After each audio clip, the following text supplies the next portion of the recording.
Kidney kidney ହେଉଛି ଶରୀରର ଏକ ପ୍ରମୁଖ ଅଙ୍ଗ। କିଡନୀ ହିଁ ଶରୀରର ସବୁ ପ୍ରକ୍ରିୟା ସନ୍ତୁଳନ ରଖିଥାଏ। ଆମ ଶରୀରର 400ରୁ ଅଧିକ କାମ କିଡନୀ ହିଁ କରିଥାଏ। ଶରୀରର ସନ୍ତୁଳନ ରଖିବା କାମ ହିଁ କିଡନୀ ହିଁ କରିଥାଏ। କିଡନୀର ସବୁଠାରୁ ମହତ୍ତ୍ୱପୂର୍ଣ୍ଣ କାମ ଶରୀରରୁ ବିଷାକ୍ତ ପଦାର୍ଥକୁ ବାହାର କରି ନୂତନ ରକ୍ତ କରିବାରେ ହୋଇଥାଏ। ତ ବର୍ତ୍ତମାନ ଲୋକମାନେ ଫାଷ୍ଟଫୁଡ଼୍ ଖାଇବା ଅଧିକ ପସନ୍ଦ କରନ୍ତି।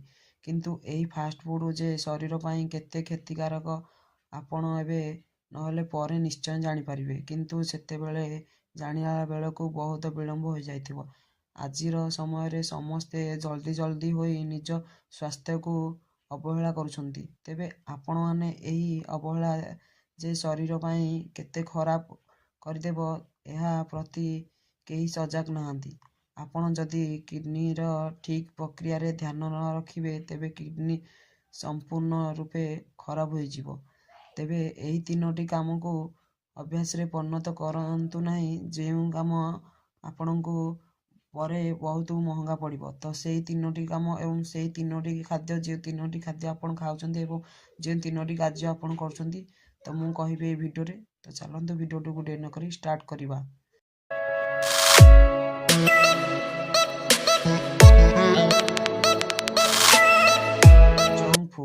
ଜଙ୍କ ଫୁଡ୍ ସ୍ୱାସ୍ଥ୍ୟ ପାଇଁ ଖୁବ୍ କ୍ଷତିକାରକ ହୋଇଥାଏ। ବଜାରରେ ମିଳୁଥିବା ବିଭିନ୍ନ ପ୍ରକାର ଜଙ୍କ ଫୁଡ୍ ଆପଣଙ୍କ ଲିଭରକୁ ଖରାପ କରିବା ପାଇଁ ଯଥେଷ୍ଟ। ଏବଂ ଆପଣମାନେ ସାଧାରଣତଃ ଭାରତରେ ସମସ୍ତେ ଅଧିକାଂଶ ମାଂସ ଖାଇବାକୁ ପସନ୍ଦ କରିଥାନ୍ତି। ଆଜିର ସମୟରେ ଲୋକମାନେ ମାଂସ ଖାଇବାକୁ ଖୁବ୍ ପସନ୍ଦ କରିଥାନ୍ତି। ଭାରତରେ ଶାକାହାରୀଙ୍କ ଠାରୁ ଅଧିକ ମାଂସାହାରୀ ଅଛନ୍ତି।